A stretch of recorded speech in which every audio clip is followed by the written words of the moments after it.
নমস্কার বন্ধুরা, আশা করছি সকলেই ভালো আছেন এবং সুস্থ আছেন। তা আজকে আমি আপনাদের সামনে যে একটা চমৎকার বিষয় নিয়ে এসেছি।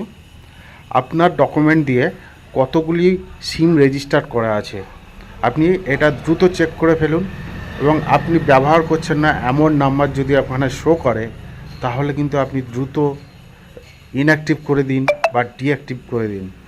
না হলে কিন্তু আপনি আগামী দিনে বিপদে পড়তে পারেন, না হলে কিন্তু আপনি আগামী দিনে বিপদের সম্মুখীন হতে পারেন, কোনো বড় ধরনের সমস্যায় পড়তে পারেন।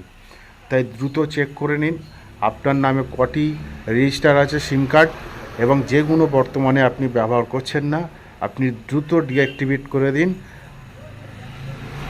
তা এই ছিল আজকের গুরুত্বপূর্ণ বিষয়। আশা করছি আপনাদের সকলের ভালো লেগেছে। সঙ্গে থাকবেন। থ্যাংক ইউ, ধন্যবাদ।